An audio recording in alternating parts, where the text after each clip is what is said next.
Dulu, kukira aku cuma butuh satu orang saja. Duniaku isinya cuma kamu dan kamu. Lalu, waktu berjalan dan aku sadar ribuan jejak teman-teman yang tak menuntut, tak menahan, tak pernah bilang, kamu milikku. Hanya menyayangi dengan bukti. Mungkin, cinta membuat kita hidup. Tapi pertemanan membuat kita bertahan. Halo, aku Aulia. Ini ceritaku tentang menyadari makna pertemanan. Kemarin aku sempat bikin poll di Instagram di mana aku bertanya, mungkin gak sih laki-laki dan perempuan itu berteman? Nah, nanti di tengah-tengah aku kasih tahu ya hasilnya. Tapi kenapa aku nanya begitu? Karena akhir-akhir ini tuh aku banyak berpikir soal teman, pasangan, dan mungkin juga zona abu-abu yang ada di tengah-tengahnya. Aku juga sering dengar kata-kata cuma teman, atau misalnya ada yang protes, masa sih kamu lebih peduli teman dibanding pacar? Sehingga aku merasa kok teman itu seperti sesuatu yang diremehkan ya. Nah, di video ini aku ingin arguing bahwa pertemanan itu justru mungkin adalah hubungan paling tulus yang pernah kita temui di dalam hidup ini, dan tidak ada kata cuma dari sebuah pertemanan.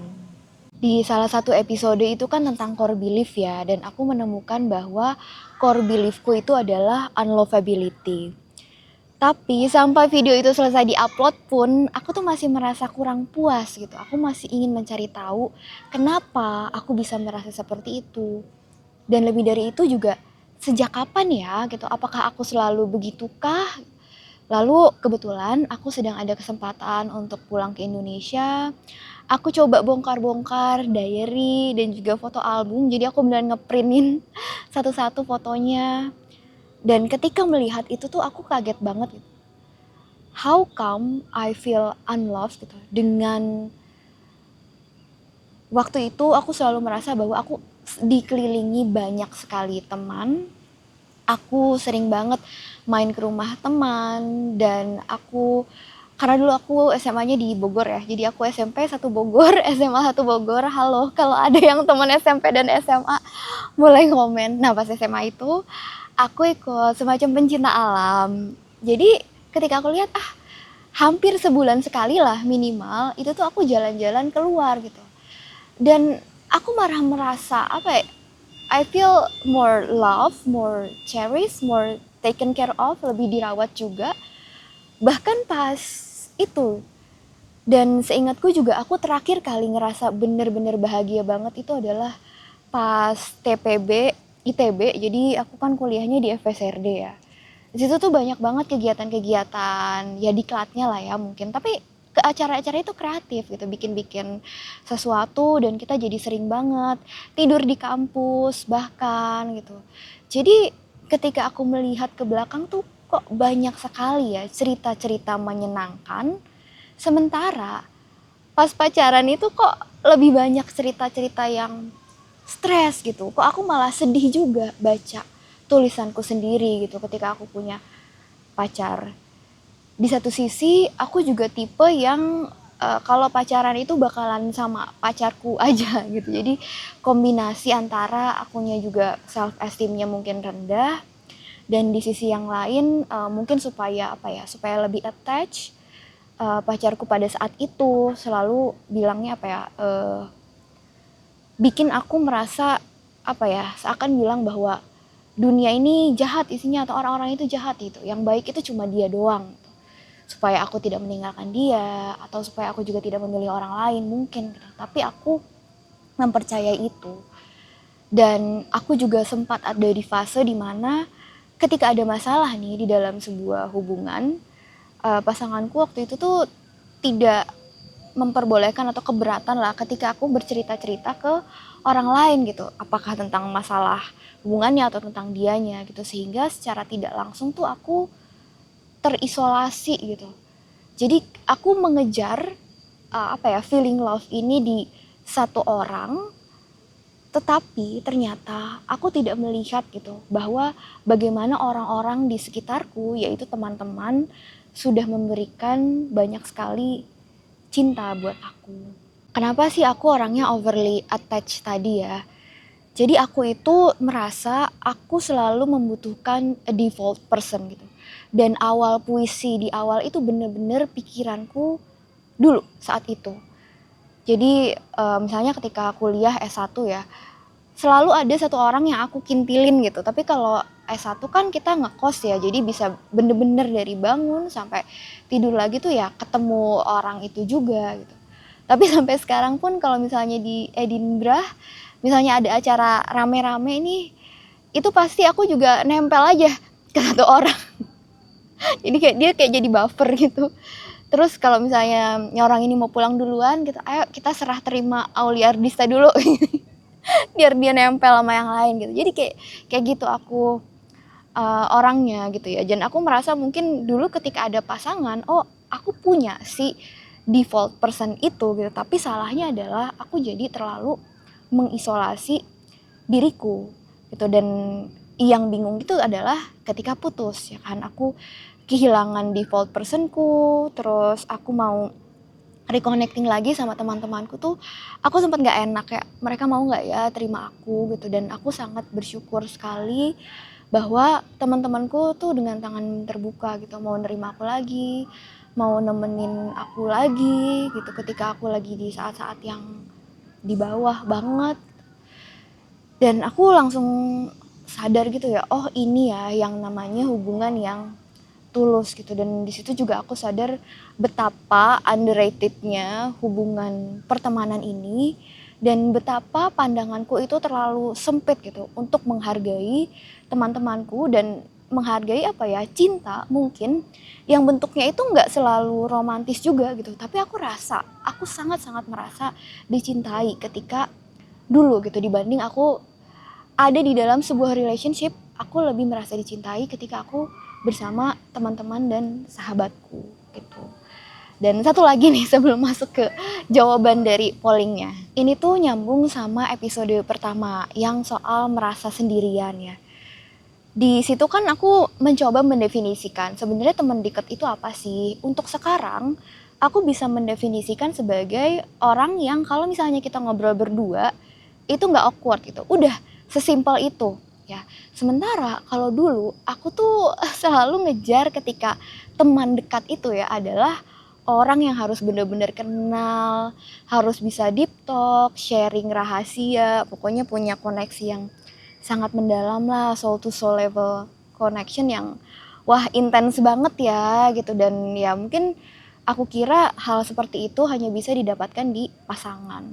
Nah tapi yang aku pelajari adalah satu, hal seperti itu bisa kita dapatkan juga dari pertemanan. Dan kedua, nggak semua koneksi itu tipenya harus seperti itu gitu. Misalnya ya, ada juga teman-teman yang ya mungkin kita nggak bisa bener-bener sharing, tapi dia suka ngajak seru-seruan gitu. Atau ada teman-teman yang sangat bisa diandalkan. Jadi kalau misalnya aku mau minta bantuan apapun itu, aku bener-bener bisa rely ke orang itu dan dia akan hadir gitu. Meskipun mungkin aku nggak bisa cerita sedalam itu. Dan ya udah, oh support system itu ternyata bentuknya banyak ya, tidak harus sesempit pandanganku di awal. Dan aku juga baca, jadi ada satu antropolog yang bilang bahwa kita itu bisa maintain kira-kira 150 koneksi aja, tapi 150 koneksi itu nanti ada di circle yang beda-beda gitu. Misalnya yang paling dalam itu 5, nanti luaran lagi ada 10, luarnya lagi ada 50, dan seterusnya gitu ya. Dan akhirnya kita tuh bisa bikin sebanyak mungkin layer yang kita perlukan gitu. Misalnya orang yang tahu diri kita yang terdalam itu ada yang di layer 1 dan layer 2 gitu. Tapi bukan berarti orang-orang yang di layer 3 ini juga jadi nggak berarti gitu. Dan aku jadi belajar ya, mungkin sampai layer 5 ini masih bisa jadi temen gitu. Cuma mereka punya porsinya masing-masing. Dan nggak berarti juga bahwa yang paling penting itu adalah orang-orang yang ada di layer paling dalam aja, tapi semuanya itu punya perannya masing-masing. Nah, kesalahanku dulu adalah aku cuma peduli sama si layer satu ini yang isinya cuma aku dan pasanganku. Yang dimana waktu itu kan masih dalam hubungan pacaran ya. Nah, ini menurutku nggak sehat kalau seperti itu. Gitu. Kalau misalnya kita sudah menikah, secara natural pasti seperti itu kan, akan fokus ke keluarga. Tapi kalau masih pacaran, menurutku tidak sehat ketika kita mengisolasi diri dari teman-teman, karena nature-nya pacaran itu sendiri kan adalah kita menyeleksi ya. Dan kadang-kadang teman itu bisa lebih objektif loh dalam menyeleksi pasangan yang tepat atau enggak gitu. Karena kan kita suka buta gitu kan. Udah suka sama orang ini, kita jadi nggak bisa lihat secara objektif gitu. Sementara teman bisa assess gitu, oh cocok atau enggak ya. Terus ada juga nasihat yang aku suka. Nasihatnya itu bunyinya gini. Jangan kehilangan calon suami kamu untuk pacar kamu. Gitu. Jadi ya udah, namanya juga nature-nya seleksi kan. Ini aku mau nanya mungkin ya sama laki-laki yang ada di sini, entah setuju atau enggak. Jadi temanku tuh pernah bilang, laki-laki itu nggak akan berteman sama perempuan kalau dia cantik. Terus kan aku kayak, maksudmu aku jelek? Itu temanku ngomong kayak gitu. Terus sebenarnya mantanku juga ngomongnya gini, misalnya cowok itu tuh selalu berstrategi, dia itu nggak akan buang waktu dan nggak akan buang energi juga untuk orang yang memang dia nggak suka gitu. Ada juga yang bilang kalau, oh ya aku sih dari awal udah ngincer kamu ya, kamu aja nggak sadar. Jadi kan itu membuat aku berpikir, oh mungkin pertemanan antara laki-laki dan perempuan itu nggak bisa ya gitu. Nah tapi dari hasil pollingnya itu 82% memilih bisa. Dan aku juga ketemu orang-orang yang bilang bahwa enggak juga kok, aku punya teman-teman yang cantik juga kok, tapi biasanya tuh memang bukan tipenya aja gitu. Bukan tipenya atau memang nggak tertarik aja, tapi ya emang nyambung gitu, akhirnya bisa jadi teman gitu. Dan sebenarnya kalau aku pikir-pikir lagi, aku juga cukup banyak teman laki-laki sih gitu. Cuma satu hal, kalau misalnya dia punya pasangan dan pasangannya itu lumayan cemburuan, nah aku tuh akan mundur gitu. Jadi aku nggak akan terlalu dekat dengan orang tersebut karena aku adalah orang yang sangat males drama. Dan aku juga mencegah apa ya, sebenarnya bukan perselingkuhan ya sih, lebih ke dianggap sebagai merebut atau apa, padahal sebenarnya kan aku santai-santai aja gitu. Nah tapi sejujurnya aku adalah orang yang sangat oblivious juga. Jadi ketika aku baca si diary SMA aku ini, aku tuh kaget gitu. Aku menemukan satu orang gitu yang selalu ada, selalu aku tulis namanya, dan aku juga sering nyariin dia gitu. Dan aku stuck di selalu menulis kayak, ih baik banget ya dia, baik banget ya dia gitu. Terus pas aku baca lagi, kayaknya ini nggak cuma baik aja deh gitu. Tapi dulu aku berpikir, oh aku kira dia emang baik aja ya, kan orangnya emang supel, biasa kali flirting gitu. Tapi ya udah sih, itu kayaknya apa ya, aku bener-bener nggak sadar aja. Dan mungkin kalau nggak muter-muter itu bakal bisa kok sebenarnya gitu, asalkan jelas pertanyaannya gitu. Karena orang ini juga sebenarnya baik banget sama aku, tapi kalau misalnya dia tidak membuat itu menjadi lebih jelas, aku tuh tipe orang yang sangat-sangat nggak ambil pusing gitu. Jadi apa ya, bahkan aku berpikir perasaanku urusanku, perasaanmu urusanmu. Jadi nggak terlalu gimana-gimana. Tapi as much as I romanticize friendship gitu, aku akan meromantisasi itu. It will always be a friendship gitu, unless ada pertanyaan dan plan yang jelas. Nah ini tuh aku pengen mengilustrasikan juga antara bisa atau enggak berteman sama cowok itu sebenarnya ada di batasannya. Apakah kita bisa membuat boundaries atau enggak. Terakhir aku nemu cerita yang menarik banget di Instagram soal GoFood driver yang sharing, di mana yang pesen GoFood itu kebanyakan adalah perempuan untuk laki-lakinya.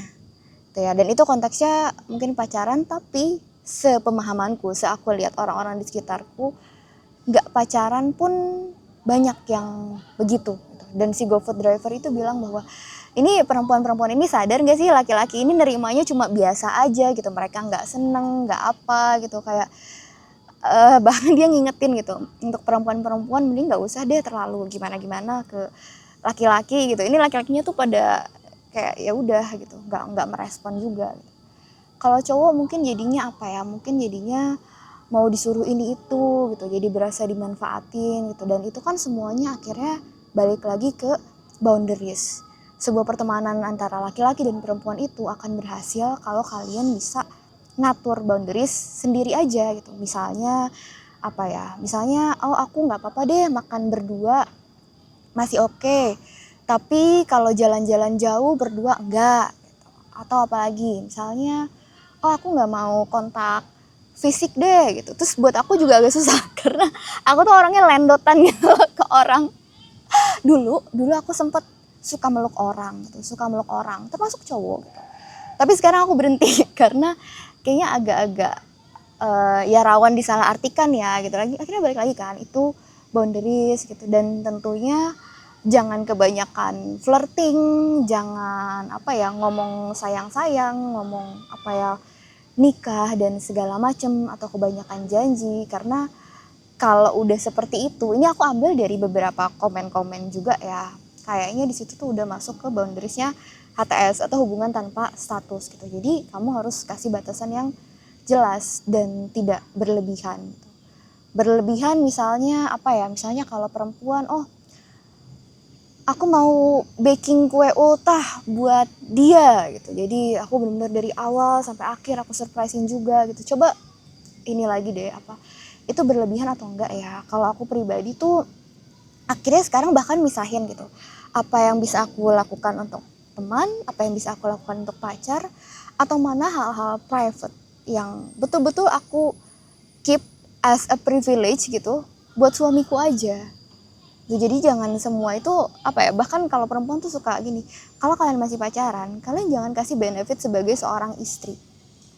Dan sama juga itu berlaku juga di laki-laki ya, misalnya apa ya, beliin, mungkin lah kalau laki-laki ya, beliin sesuatu yang terlalu mahal, atau kalau masih pacaran tapi gajinya udah ditransfer semua ke pacarnya gitu kan, itu kan kayak sebenarnya ada boundaries yang harus kita berikan di situ supaya akhirnya hubungan ini juga jadi lebih nyaman untuk kedua belah pihak. Terus aku juga punya prinsip yang menurutku sangat membantu, yaitu bertemanlah seikhlasnya. Jadi misalnya apa ya, misalnya case-nya itu kita ngasih kado ya. Misalnya kita udah mengusahakan nih ngasih kado yang cukup mahal.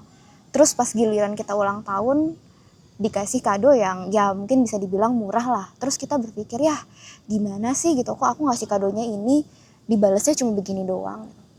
Nah itu kan menurutku sudah nggak seimbang ya gitu.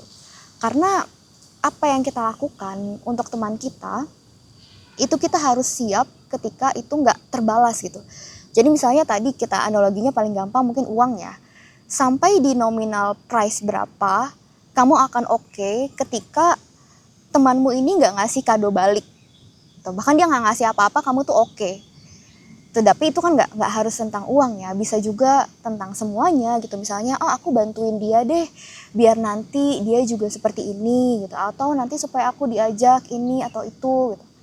Kalau misalnya kita sedang punya kapasitasnya mungkin oke, tapi kalau misalnya kita sampai mikir, wah padahal udah dibela-belain ya dulu kayak gini, kok dia begini sih perlakuannya gitu. Nah akhirnya itu balik lagi ke bertemanlah seikhlasnya, sehingga kalaupun nanti kamu tidak mendapatkan sesuatu seperti apa yang kamu berikan ke temanmu, iya kamu nggak akan kenapa-kenapa, nggak apa-apa buatmu, karena ya udah kamu seikhlasnya gitu. Jadi mungkin kita nggak kasih yang paling wah juga gitu, tapi itu yang paling bisa kita terima.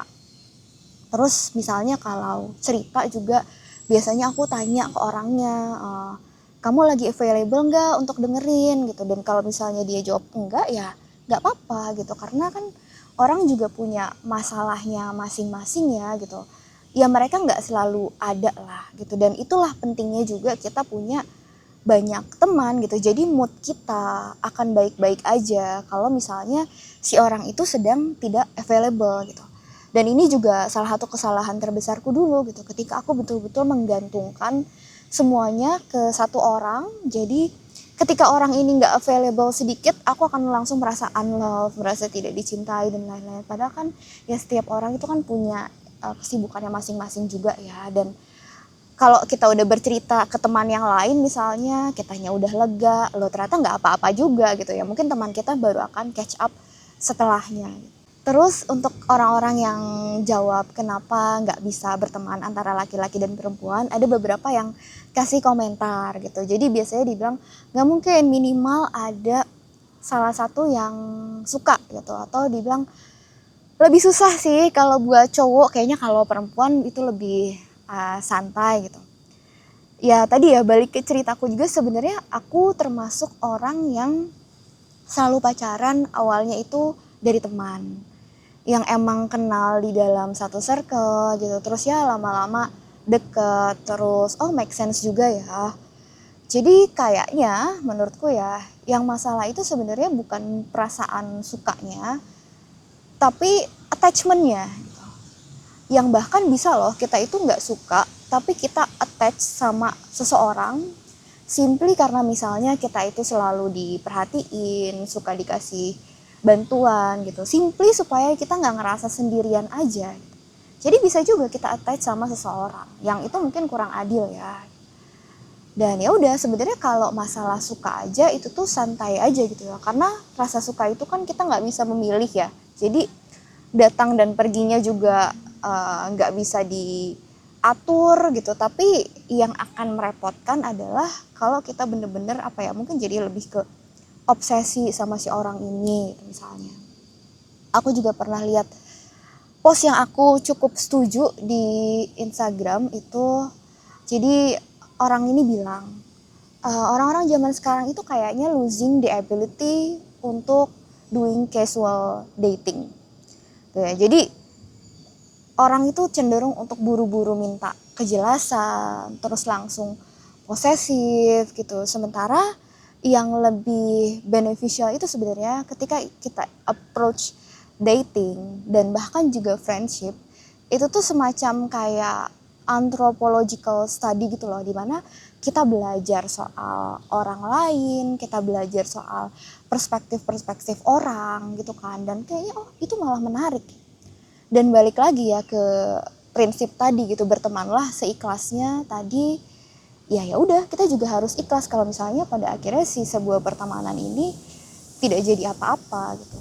Dan di satu sisi nggak usah nunggu-nunggu juga gitu, kalau di tengah jalan ketemu orang lain yang cocok dan dia juga lebih jelas, ya nggak apa-apa gitu ya. Jadi pertanyaan soal laki-laki dan perempuan itu bisa atau enggak,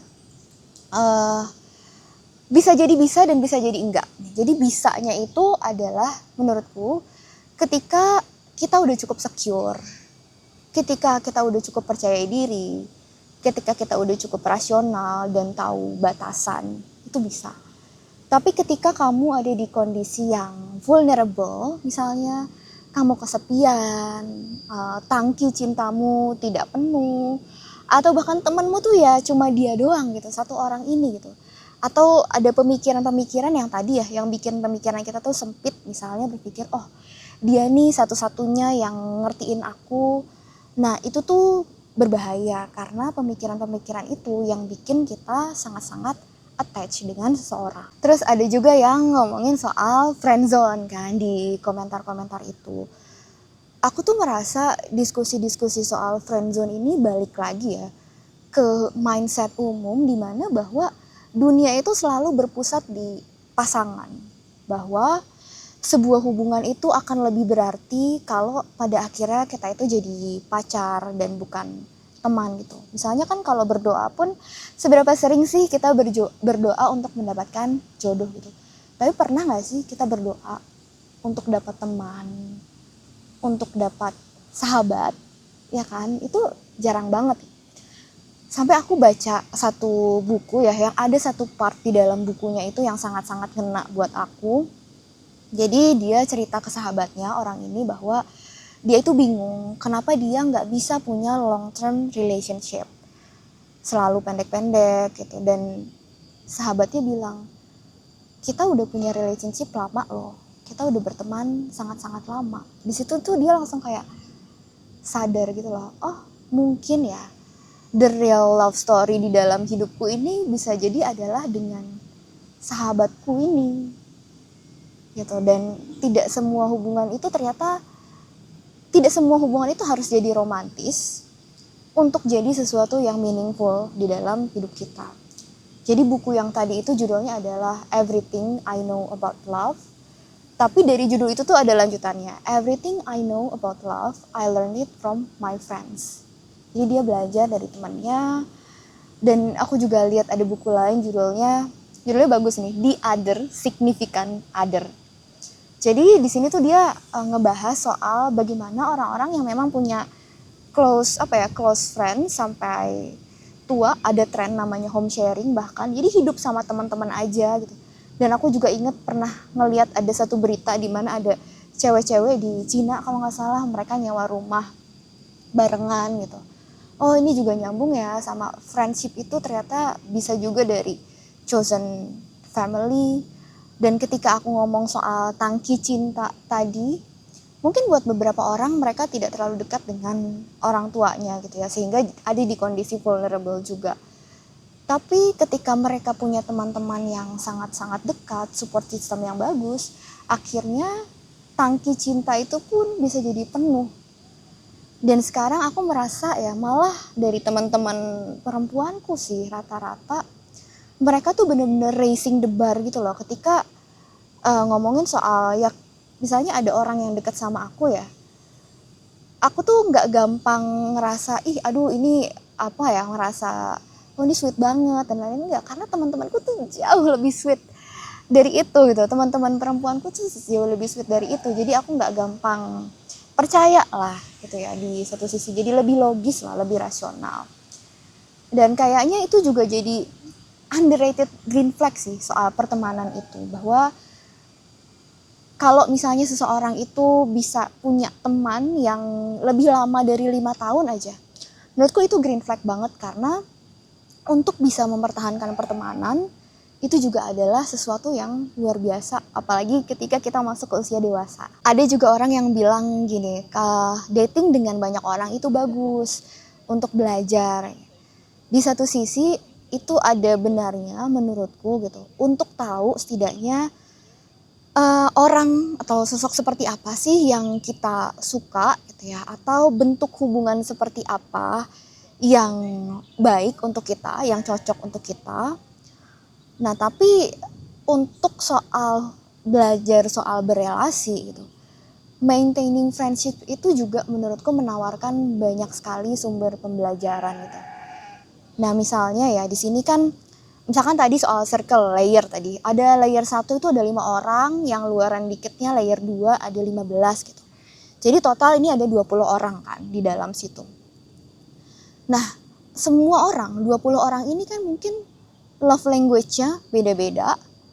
Terus sekarang tuh ada istilahnya juga ini ya, apology language-nya beda-beda, attachment style-nya itu juga beda-beda, pola komunikasi mungkin juga beda-beda. Ada yang prefer text, ada yang prefer voice note, ada yang lama banget balesnya dan harus ketemu langsung seperti saya. Ya, dan pasti ada juga yang bikin gak srek kan dari sebuah pertemanan itu, entah mungkin bercandaannya gak cocok, atau prinsip, atau pandangan politik mungkin gitu. Dimana itu tadi, kita belajar menyesuaikan cara kita memperlakukan teman-teman, kita belajar dengan bertoleransi juga. Terus ketika ada drama di dalam sebuah hubungan, ya kita juga belajar manajemen konflik kan di situ. Kebetulan aku belum pernah sih yang bener-bener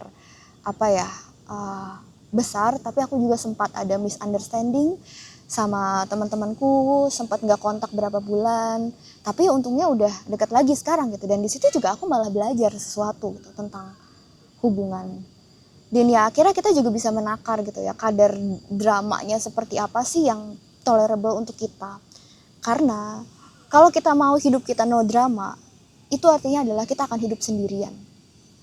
Gak mungkin ketika kita ingin punya lingkungan sosial di situ, ya pasti harus ada kadar dramanya dong di situ ya. Tapi kalau aku sendiri sih merasa memang lebih nyaman berteman di dalam secara personal aja, kecil-kecil dibanding misalnya dalam sebuah geng gitu ya. Karena potensi konfliknya kalau di dalam geng tuh cukup besar gitu kan. Jadi aku lebih terbiasa untuk connect one on one. Makanya temanku juga mungkin gak begitu banyak gitu, karena aku bukan ngobrol yang kayak di grup chat, tapi ya udah satu-satu aku samperin gitu ya, satu-satu, jadi setiap hari ketemu orang yang berbeda gitu. Ya udah gitu. Jadi itu caraku belajar untuk maintaining relationship dan belajar juga untuk menunjukkan rasa sayang ke teman. Salah satu hal yang penting juga adalah cara kita materializing feelings gitu. Jadi aku tuh termasuk suka kasih kado-kado kecil gitu aja ke teman-temanku, karena suatu hari tuh aku pernah ke rumah salah satu orang bule sih yang ada di UK. Terus ketika dia ulang tahun tuh di situ dia punya banyak sekali kartu ucapan. Kartu ucapannya itu dia berdiriin di meja makan gitu. Ada banyak, dan menurutku oh itu sweet banget ya. Dan ternyata itu adalah salah satu cara untuk materializing feelings tadi, dan ya harus dinormalisasi, bahkan ke teman sendiri pun nggak apa-apa gitu. Jangan sampai kita nggak menghargai kehadiran mereka. Hal-hal seperti itu tuh akan penting banget ketika kita masuk ke pertemanan dewasa gitu. Misalnya di atas usia 27 lah. Karena menurutku berteman paling gampang itu adalah pas SMA dan pas kuliah. Karena waktu kita sinkron gitu, jam-jam kelasnya bisa diprediksi. Terus kalau ada liburan ya waktu liburnya juga sama. Dan lebih dari itu kita tuh ada di stage kehidupan yang sama gitu. Apalagi kalau seangkatan ya. Atau kalaupun lagi S2 ya sama-sama lagi S2 lah. Tapi ketika masuk ke usia dewasa banyak sekali perbedaan gitu. Entah itu dari kerjaan, jabatan, status ekonomi juga bahkan gitu, atau bahkan status pernikahan, ada juga yang sudah berkeluarga, ada sudah punya anak gitu ya. Dan memang agak susah ya mencari teman baru di usia dewasa, karena banyak kenalan baru ini di luar kuliah ya. Menurutku kalau profesional itu sifatnya lebih ke networking aja gitu, dimana networking itu kan kesannya lebih transaksional ya. Jadi ada perbedaan antara teman mungkin bahasanya sama kenalan atau kolega. Aku juga pernah ngobrol-ngobrol sama PhD students gitu yang ada di Edinburgh. Sebenarnya gimana sih gitu seseorang itu bisa disebut teman, dan jawaban salah satu temanku tuh menarik adalah ya ketika kita misalnya ada satu project bareng nih dan projectnya itu sudah selesai, oh akhirnya itu kita juga masih lanjut berteman gitu. Dan itu memang salah satu perjuangan ternyata di usia 20-an akhir, 30-an, bahkan ada yang bikin terminologi namanya the friendship dip, di mana akhirnya circle kita itu berkurang dengan sangat-sangat drastis. Dan di usia 30-an itu apalagi susah banget untuk dapat circle baru. Mungkin dari hobi ya bisa, dan kalau ada yang punya tips untuk mendapatkan teman di usia dewasa boleh sih, karena aku sendiri pun akhirnya terselamatkan karena aku punya kenalan baru dari teman-teman beasiswa dan juga teman-teman angkatan dari ya angkatan S2 dan S3. Tapi di luar dari itu akhirnya teman-temanku adalah ya teman-teman yang aku keep, aku jaga dari circle-circle pertemanan yang sebelumnya. Selain friendship deep juga menarik ya membahas friendship breakup, dan yang menurutku ini adalah salah satu hal yang paling menyakitkan juga ya ketika putus dari pasangan, karena tadi kan aku rata-rata dari berteman ya. Jadi kadang rasa sedihnya itu nyaru sama rasa kehilangan seorang teman. Dan aku tuh ketika baca diary lagi, aku ngeliat ada cerita-cerita, oh ada nih temanku dulu gitu, kita beda kota, kuliahnya beda universitas. Pada saat itu tuh dia masih suka telepon gitu, karena dulu belum ini sekarang lah untuk chatting dan lain-lain, masih suka telepon, cerita. Bahkan ada satu momen lucu tuh di asrama ya, jadi HP ku tuh dioper-oper teman-teman satu kamarnya di asrama, dan itu lucu banget. Tapi terus habis itu lost contact aja. Aku tuh sampai mikir, aku nggak ingat kenapa berakhir ya gitu. Dan ada case-case yang seperti itu gitu, baik itu yang laki-laki ataupun yang perempuan. Dan sebenarnya penjelasan yang paling simpelnya itu adalah ya udah, life happens aja gitu. Apalagi dengan teman-teman SMA ya.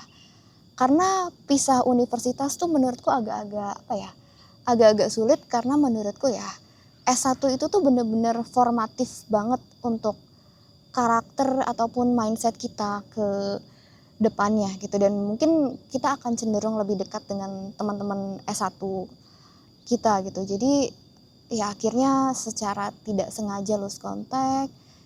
Apalagi udah masuk ke dunia kerja, ya kerja itu rasanya udah menguras seluruh energi kita. Dan ya udah, akhirnya kita nggak bisa lagi itu punya circle yang terlalu besar, karena kita cuma bisa maintain hubungan dengan beberapa orang.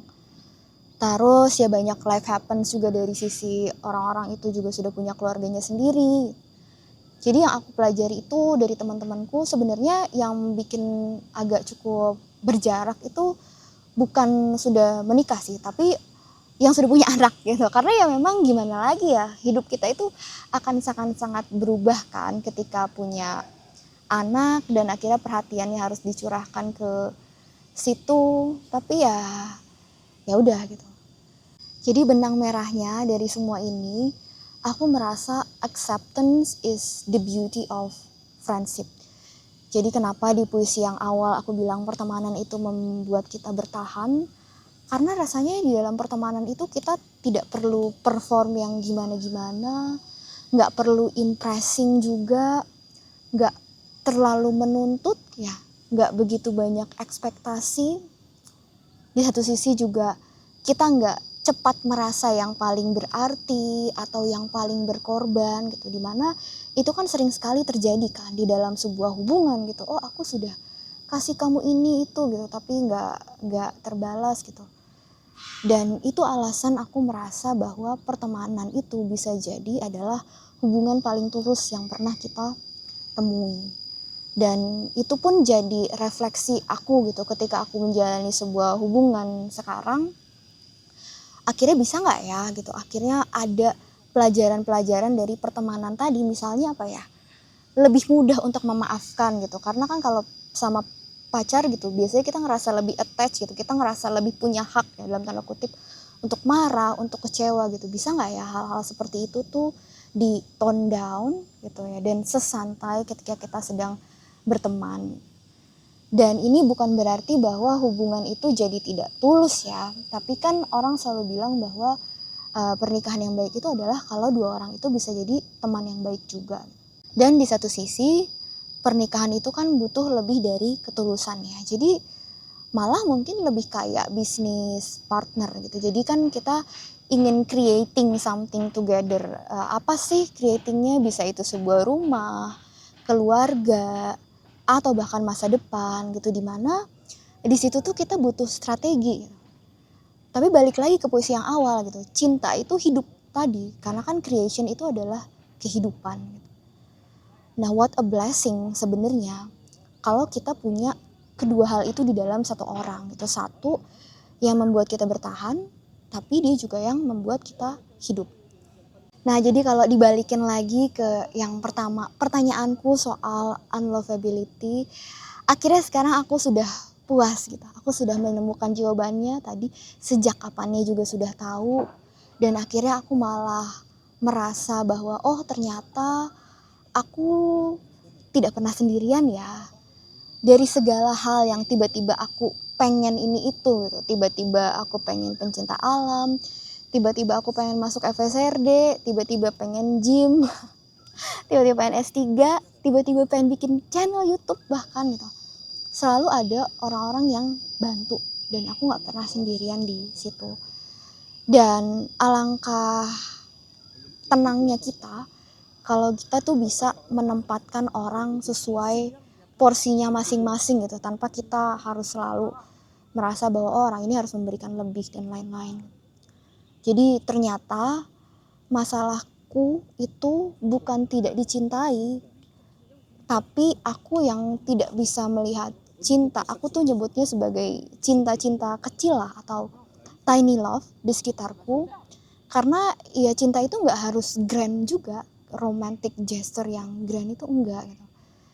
Dan sekarang aku mulai bisa menerima juga takdir orang yang hadir, tapi pendek-pendek mungkin, tapi di kehadiran mereka yang pendek-pendek itu, mereka bisa memberikan sebuah growth baik dari aku secara personality atau mindsetku, perspektifku, dan itu permanen. Dan ini adalah salah satu perspektif yang bisa kita dapatkan kalau kita memang tidak attach gitu sama apapun itu, termasuk juga dengan manusia.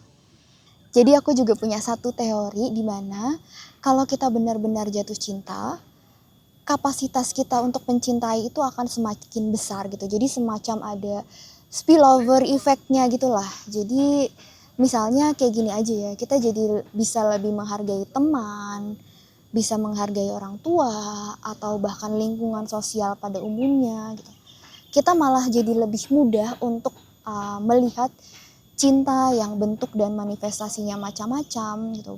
Besar atau kecil nggak masalah gitu. Jadi ya itu menurutku adalah cinta yang betul tuh seperti itu. Ketika akhirnya kita menjadi cinta itu, like you become the love itself, kita menjadi personifikasi dari rasa cinta itu gitu. Ketika melihat apapun itu dengan pandangan yang lebih positif akhirnya, dan ini bukan obsesi, bukan posesif, dan tidak akan habis dibagi-bagi juga gitu ya, dan tentunya tidak mengalienasi dan tidak mengisolasi. Jadi terakhir aku ingin bilang, kita bisa hidup tanpa pasangan, tapi kita tidak bisa hidup tanpa teman. Terima kasih banyak untuk semua teman-temanku yang sudah meninggalkan jejak. Mohon maaf kalau kekuranganku banyak sekali dan aku pernah menyakiti. Bahagia selalu video ini untuk kalian.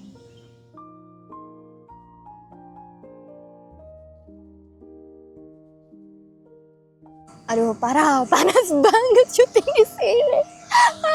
Tuhan.